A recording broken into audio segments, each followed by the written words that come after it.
My neighbor keyed my car, stole my packages, and dumped trash on my lawn for months. I tried to handle it quietly, but he kept denying. So we reviewed my front yard camera footage with the police. I closed on my first house in late August. Nothing crazy, just a 3-bedroom ranch on a cul-de-sac in a suburb outside of Columbus, Ohio.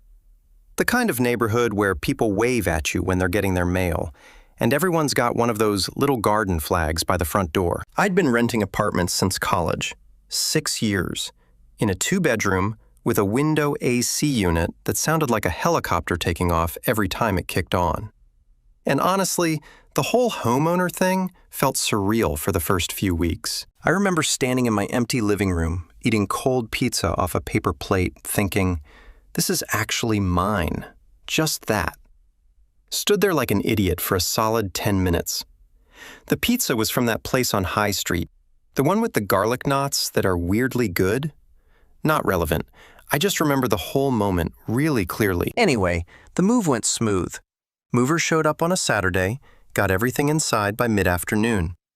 One of the movers dropped a box labeled "Kitchen Fragile" down the front steps, and I heard something shatter inside. Turned out to be a set of mugs my mom had given me when I graduated. I was annoyed for about 5 seconds, and then figured it was a sign I needed new mugs. Anyway, I spent that Sunday unpacking the kitchen because I figured that was the room I'd need first. My buddy Cole came over and helped me mount the TV. We ordered way too much Chinese food, like an absurd amount, enough for 5 people, and watched college football on the floor because I hadn't set up the couch yet. Good day. The neighborhood seemed great at first. The couple across the street, Don and Liz, came over with a plate of brownies my first week, homemade, still warm. Don was retired, early 60s, seemed like a genuinely nice guy. Former school principal, had this easy way of talking to people where you felt like you'd known him for years, even though you just met. Liz told me which days were trash pickup and recycling and gave me the whole rundown on the HOA, which was basically non-existent. They collect $150 a year, and all it really covers is the little sign at the entrance to the neighborhood and the common area landscaping. She also told me about the block party they do every 4th of July and how the guy at the end of the street does a fireworks show in his backyard. That's technically illegal, but nobody cares. They were the kind of neighbors you actually want. My next-door neighbor to the left was a woman named Rita. Probably mid-50s, kept to herself, but always had a polite nod when we crossed paths. She had a perfect lawn, and these rose bushes along her front walk that looked like they belonged in a magazine. No complaints there. And then there was the neighbor to my right. This guy, I'll call him what my buddy Cole started calling him later on, the night shift. His real name doesn't matter, and honestly, I don't even want to type it. He was maybe late 40s, lived alone, drove a dark blue pickup that was always backed into the driveway, like he needed to make a fast getaway at any moment. His yard was fine, not as manicured as Rita's, but he mowed it and kept things in order. House was a similar ranch style to mine, maybe a little older. He had one of those satellite dishes on the roof that nobody uses anymore. When I moved in, he was standing in his driveway, just watching. Not casually either, arms crossed, feet planted, head tracking the movers like he was counting inventory. Didn't wave, didn't come over, didn't say a single word. One of the movers actually looked at me and kind of gestured toward him like, "What's that guy's deal?" I waved at him. He turned around and went inside. I didn't think much of it. Honestly, some people are private, and some people are just awkward. Whatever. I figured I'd win him over eventually, or at the very least, we'd have the kind of neighbor relationship where you nod at each other once a month, and that's fine. The first incident happened about 2 weeks after I moved in, September 9th. I know the exact date because I took a photo that morning, and it's time-stamped. I walked out to my car on a Monday morning heading to work. I'm an insurance claims adjuster, so I drive to different sites most days, inspecting damage on homes, vehicles, commercial properties, that kind of thing. And there was a long, deep scratch running along the entire passenger side of my car, from the front fender all the way to the rear bumper. like someone took a key or a nail and just dragged it the full length in one steady motion. My car was a 2021 Civic. Nothing fancy, but I'd kept it in really good shape, waxed it twice a year, always parked it away from other cars in parking lots. The scratch was deep enough that you could feel it with your fingernail, through the clear coat, through the paint, down to the primer in some spots. I was ticked off, but I honestly assumed it was random.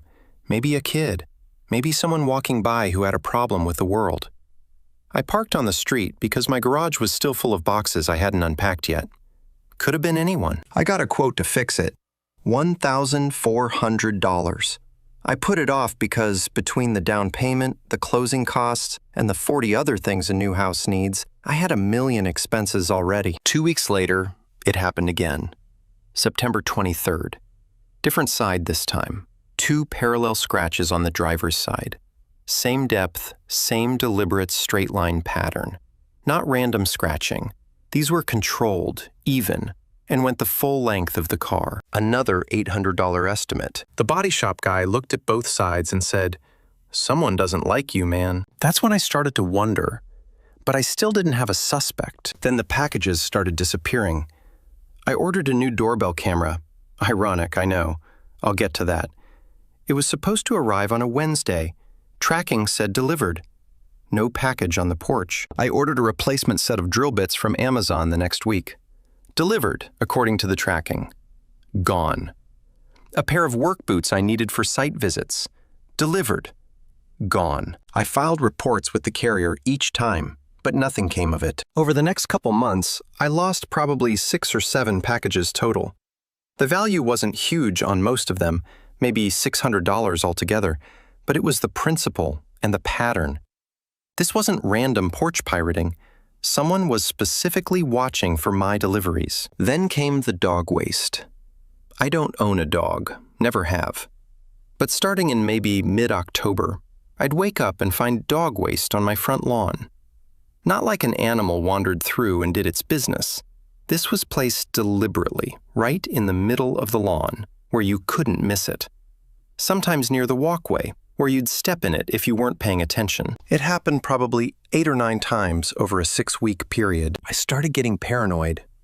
I'd lie in bed at night and hear a noise outside, a car door, a branch, anything, and I'd be at the window in 2 seconds. I never saw anything, though. My front porch light didn't illuminate much past the steps, and I still hadn't gotten around to installing the replacement doorbell camera. The first one got stolen, remember? Which is almost funny in hindsight. I bought a cheap motion-activated floodlight and put it above my garage door. $80. It helped a little, but whoever was doing this seemed to know exactly where the light reached, and they stayed just outside of it. I even started parking my car in different spots on the street, thinking maybe it was a proximity thing. Didn't help. I talked to a couple of my coworkers about it. One of them, a guy named Bryce, who handles auto claims, said I should set up a trail cam like you'd use for deer hunting. I looked into it, but the cheap ones have terrible night vision, and the good ones were like $300 that I didn't want to spend on top of everything else. I mean, I was already hemorrhaging money from the scratches and the stolen packages. By December, I was genuinely stressed. The car had been scratched 4 times total at that point. 2 on the passenger side, 2 on the driver's side. All the same pattern. Long, deliberate, consistent depth. Repair estimates combined were pushing $3,800. I'd had at least 7 packages go missing. And the lawn thing was just gross and weird and felt personal in a way that's hard to describe. I started wondering if I'd somehow offended someone without knowing it. I went over every single interaction I'd had since moving in. I replayed conversations in my head. I couldn't think of a single thing I'd done wrong. I even knocked on the night shift's door one evening to ask if he'd seen anything suspicious in the neighborhood. He opened the door about 6 o'clock in, told me he hadn't seen anything, and closed it before I could even finish asking. The whole conversation lasted maybe 4 seconds.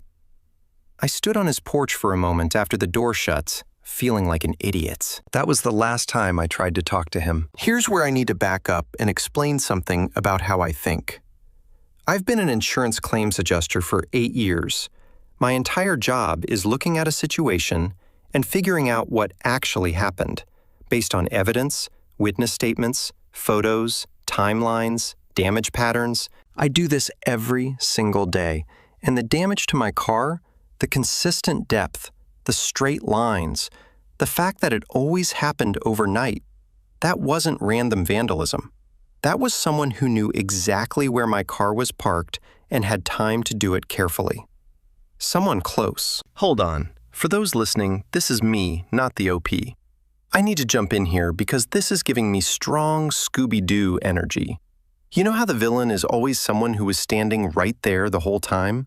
Some dude in a rubber mask who could have been caught in episode 1 if anyone had just looked to their left? That's this guy. The night shift is literally standing in his driveway with his arms crossed, watching Jake move in like a cartoon villain monologuing in his head. All that was missing was a swivel chair and a white cat. And Jake, bless his heart, went and knocked on the dude's door to ask if he'd seen anything. My brother, you asked the wolf if he'd seen any sheep go missing. I can't. In January, I finally had a real conversation with Dawn from across the street. It was a Saturday afternoon, and I was grabbing my mail from my new locking mailbox, by the way, because, yeah, I'd already upgraded that after a piece of mail I was expecting never showed up. Don was doing something in his front garden bed, and he saw me and walked over. We talked for a while, normal stuff at first, how the winter was going, whether the HOA had responded to some pothole complaint, that kind of thing. Then he asked about the scratches on my car, because he'd noticed them from across the street. I hadn't really talked to anyone in the neighborhood about everything that was going on. So it all kind of came out at once. I told him about the car, the packages, the dog stuff, the dead grass, everything. I probably talked for 10 straight minutes. He just listened with his arms folded, nodding. Then he got quiet for a second, looked at my house, looked at the night shift's house, and then said something that changed everything. Jake, I've got a Ring camera on my front door. It's been there for 2 years. It points straight across the street at your house and your neighbor's driveway. I've got months of footage saved to the cloud. I swear my heart skipped. I asked if he'd be willing to let me look through it. He said, absolutely. Said he and Liz had actually talked about the scratches on my car a few weeks ago and were wondering what was going on. Liz had apparently said she wanted to bring it up, but didn't want to be nosy. Dawn told me to come over after dinner that evening, and we'd go through it together. That night, I walked across the street at about 7:30. Liz let me in, and Dawn already had his laptop set up at the kitchen table with 2 chairs pulled up. Liz made coffee. The 3 of us sat down, and Dawn pulled up the Ring app. His camera had a clear wide-angle view of my front yard, my driveway, the strip of street where I parked my car, and this is the important part. It also caught about half of the night shift's driveway and his side yard. Dawn's Ring was set to record on motion detection with a pretty wide sensitivity range, so we had a ton of clips. Most of them were cars driving by, deer wandering through at night, Dawn's cat setting off the sensor, but we started filtering for clips between midnight and 5 a.m., specifically ones where there was motion near my property. The first clip we found was from September 14th at 2:47 a.m., and I will never forget watching it for the first time. The night shift walked out of his side door, the one that faces my house, wearing what looked like sweatpants and a dark shirt. He crossed the strip of grass between our properties, maybe 15 feet, and approached my car on the passenger side. He was carrying something in his right hand. It was hard to tell exactly what from the camera angle, but it was small, thin, and pointed. He put his arm out and walked the full length of my car, slowly, deliberate. Then he turned around, walked back across the grass, went inside, and shut the door. The whole thing took about 90 seconds. 90 seconds to do $1,400 in damage. I just sat there staring at the screen. My hands were shaking a little, not from anger, well, partly anger, but mostly from the realization that I'd been right. Someone was targeting me, and it was the guy 10 feet from my bedroom window. Dawn looked at me and said, "Keep going, there's more." The next clip was from September 28th, Same exact pattern. Side door, 3:12 a.m., crossed to my car, walked the length of it with his arm extended against the driver's side this time. Went back inside like clockwork. Like this was just part of his routine. Wake up, set an alarm or whatever, walk outside in the dark, scratch the neighbor's car, go back to sleep. We found 11 clips total, spanning from September through the end of December. 4 of them showed him scratching my car on different dates, all between 2 and 4 a.m.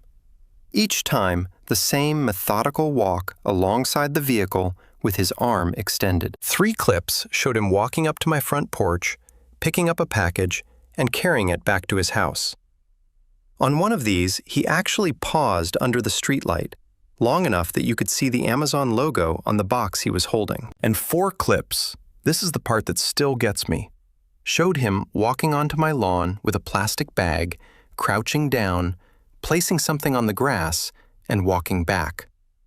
He was depositing the dog waste by hand from a plastic bag, which means he was collecting it from somewhere, storing it, and then placing it on my property at 3 a.m., like some kind of deranged lawn gnome. Dawn and I sat there for probably 2 hours going through everything.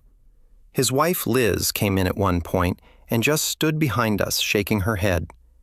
She said she'd always thought something was off about that guy, but figured he was just antisocial. I asked Don if he'd let me compile the footage. He said, "Go for it." Okay, stop. Let me break down what's actually going on in this man's brain, because it's genuinely fascinating in a nature documentary about the world's dumbest predator kind of way. The night shift doesn't have a reason to hate Jake. Jake moved in, waved at the guy, minded his own business. But the night shift decided he was going to launch a one-man covert ops campaign against this random dude's property at 3 a.m., using a bag of dog poop as one of his primary weapons. This isn't a grudge. This is a full-time hobby. He set alarms for this. He prepped materials. He had a routine. And the whole time, he thought he was invisible, because nobody had a camera pointed his direction. Except somebody did, and it recorded everything in HD. Over the next week, I did what I do best. I built a case. I went through every clip Don gave me access to. I screenshot the clearest frames from each incident. I put together a timeline: date, time, type of incident, clip reference number. I cross-referenced the footage dates with my own records. The dates of the car scratches matched up exactly with the clips showing him approaching the vehicle. The dates of missing packages lined up with clips of him taking boxes off my porch. Everything matched. I also started documenting the cumulative damage. 4 sets of car scratches, repair estimates totaling $3,800, 7 confirmed stolen packages, replacement value around $600. The motion-activated floodlight I bought because of him, $120. The doorbell camera he stole, that was one of the packages, $180. Cost to have my lawn treated after repeated contamination, $200. Time and stress and lost sleep, honestly, priceless. But I didn't include that. Total documented damage, $6,900. But I wasn't done. I wanted to know if there was anything else. I asked Don if I could go through the footage more carefully on my own. He gave me his Ring login so I could access the cloud storage directly. Over the next few days, I went through every single motion-triggered clip from August through January. Every one. And I found more. There were clips of the night shift standing at the edge of his property line at odd hours, just staring at my house. Not doing anything specific, just standing there. There were 2 clips where he appeared to tamper with my mailbox, opening it, looking inside, closing it. I couldn't prove he took mail, but the fact that he was accessing my mailbox at 2:30 a.m. is a federal offense on its own. I also found 3 clips of him doing something to my garden hose, which explained why it had a leak I couldn't figure out. And 1 clip, this one made me furious, showed him pouring something along the edge of my lawn near the property line. I'd noticed that strip of grass had turned brown and died, and I couldn't figure out why. He was killing my grass on purpose. Revised damage total with the additional incidents, $11,400. That included the lawn damage, mailbox tampering, I had to get a locking mailbox, $80, the garden hose replacement, and additional property damage I could now attribute to him based on the footage and timeline. I made a highlight reel. No joke. I compiled the clearest, most damning clips into one video, organized chronologically with dates and timestamps visible. I also created a written incident log that looked exactly like the kind of documentation I put together for insurance claims at work, because that's literally what this was, a claim. Just not one I'd ever process through my office. Wait, hold the phone. Jake said he made a highlight reel. A highlight reel? This man put together a greatest hits compilation of his neighbor's 3 a.m. crime spree like he was editing a montage for the NFL draft. I'm picturing dramatic music, slow motion replays, maybe a freeze frame with a red circle around the Amazon box, and the incident log formatted like an actual insurance claim. What's next? The night shift getting a claims denial letter in his mailbox? Dear sir, upon review, your nightly vandalism has been denied coverage due to you being a complete psychopath. Please reference claim number OG-AWAY. This is the most insurance adjuster revenge I've ever heard of, and I am absolutely here for it. I took everything to the police. I walked into the station on a Tuesday morning with a USB drive containing the compiled footage, a printed copy of my incident log, printed screenshots of the clearest frames, and the damage estimates from the body shop. The officer at the front desk looked at the stack of papers I put down and said, "This is thorough." Yeah, I hear that a lot at work. They assigned a detective to the case, a woman named Detective Hale, who looked like she'd seen everything twice. I sat with her for about an hour and a half, going through the footage clip by clip and walking through my timeline. She took notes on a legal pad. She was shaking her head by the third clip. By the time we got to the dog waste placement clip, specifically the one where you can see him crouching on my lawn at 3:15 a.m. with a plastic bag, she actually laughed. Not because it was funny, but because of how genuinely bizarre it was. She said she'd been doing this job for 15 years, had dealt with neighbor disputes of every kind imaginable, and had never once seen someone go to this much effort to be this petty over this long of a period. She asked if I had any idea why he was targeting me. I told her I'd never had a single real conversation with the man.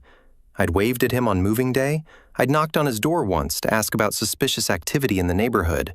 That was literally it. The full extent of our relationship was 1 wave and 4 seconds of him telling me he hadn't seen anything through a 6-inch crack in his door. She said, "Sometimes neighbors develop fixations on new residents for no rational reason. Sometimes it's a territorial thing. Sometimes it's something going on in their own life that they take out on the nearest target. Sometimes they're just miserable people who want everyone around them to be miserable too." She said the methodical nature of it, the timing, the consistency, the fact that he did it over months without escalating to anything violent was actually pretty textbook for a certain type of personality. The detective told me that, based on the footage, they had enough to move forward with criminal charges. The car scratching alone was criminal mischief. The package theft was straight-up larceny.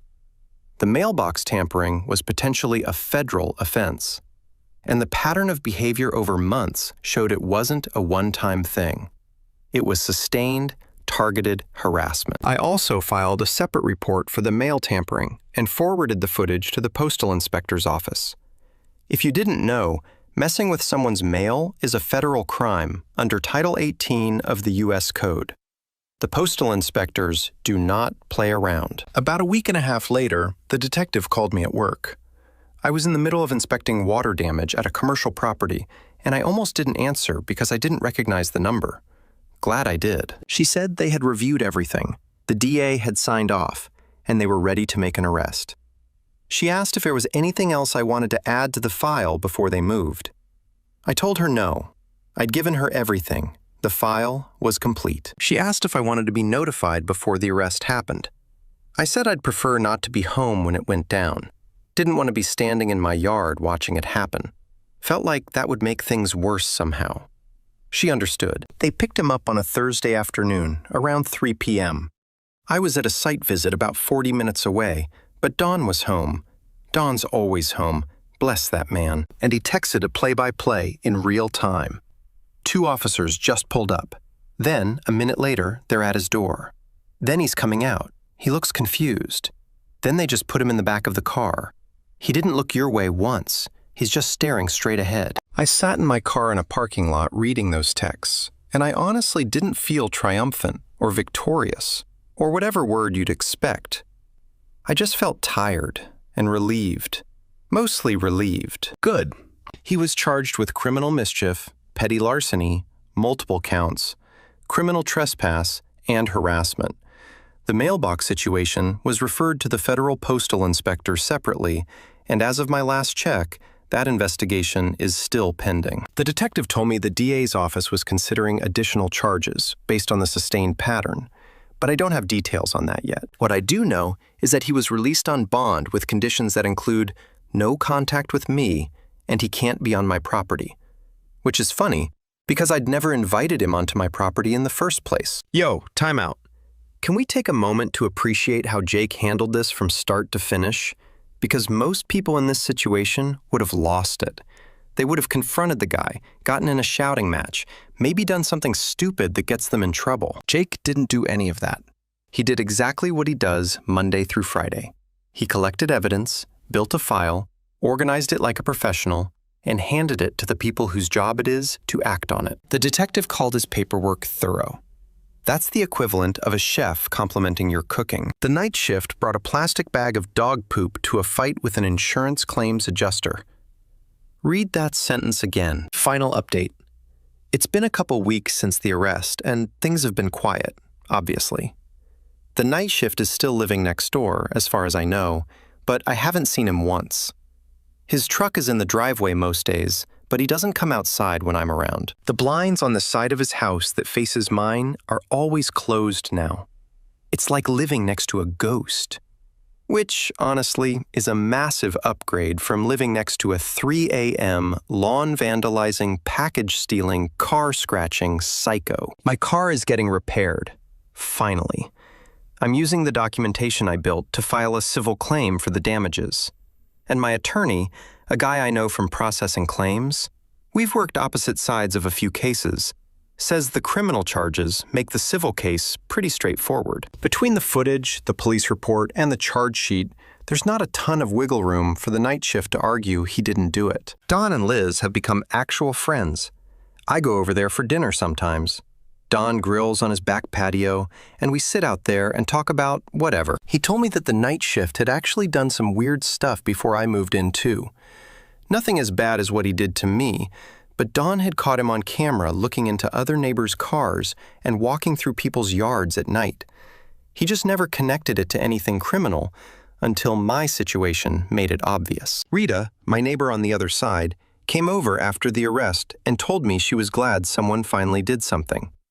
Apparently, she'd found her flower pots moved around a few times and once found one of her garden tools in a different spot than she left it. She chalked it up to her own memory, but now she's not so sure. I did finally install that doorbell camera and a full 4-camera security system around the house. 2 in front, 2 in back. Motion activated, night vision, cloud storage. I also got the locking mailbox installed and added a smart lock to my front door. Total cost for the security upgrades was about $1,200, but honestly, it's the best money I've ever spent. Not because I think he'll try something again. The no-contact order handles that. But because I should have had this stuff from day one. Lesson learned. The one thing I keep thinking about is why I never did anything to this man. I moved in, I waved, I went about my life, and he decided to make me his target. The detective said it might have been something as simple as him not wanting a new neighbor. The previous owner was an elderly woman who lived alone and kept to herself. Maybe he liked having that quiet buffer, and my presence disrupted it. Maybe it's something else entirely. I'll probably never know. My buddy Cole saw the highlight reel and said it should be on Netflix. I told him it's a 20-minute video of a middle-aged man in pajamas sneaking across a lawn with a bag of dog waste. He said that's exactly why it should be on Netflix. There's a part of me that wonders what the other neighbors on the street think now. I've gotten a few waves and head nods since the arrest, but nobody's brought it up directly. Small town, well, suburban politeness, I guess.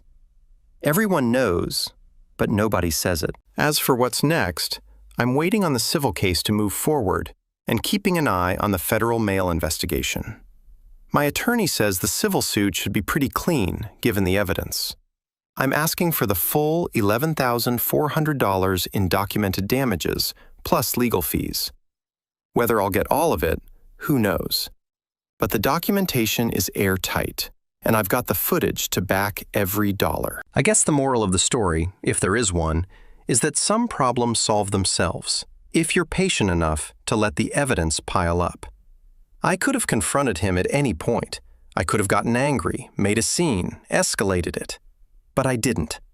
I let the cameras do the talking, and the paperwork do the fighting. And honestly, the highlight reel is pretty solid. Quick update for anyone still following along. The DA's office added an additional charge of criminal damage to property based on the grass-killing footage. My attorney also sent a formal demand letter to the night shift's legal representation for the full $11,400. We're waiting on a response. Don told me the guy's brother came by last weekend to mow the lawn and take out the trash, so I think the night shift is laying very low right now. Can't say I blame him, though. I also can't say I feel bad about it. One thing I didn't mention before, I still have no idea where he was getting the dog waste. He doesn't have a dog. None of the immediate neighbors have dogs. That remains the one unsolved mystery of this whole thing, and honestly, I'm not sure I want the answer. Anyway, if you're in a situation like mine, document everything. Get cameras, get your neighbors involved, and if your job happens to involve building evidence files for a living, well, sometimes the universe just hands you the right tools for the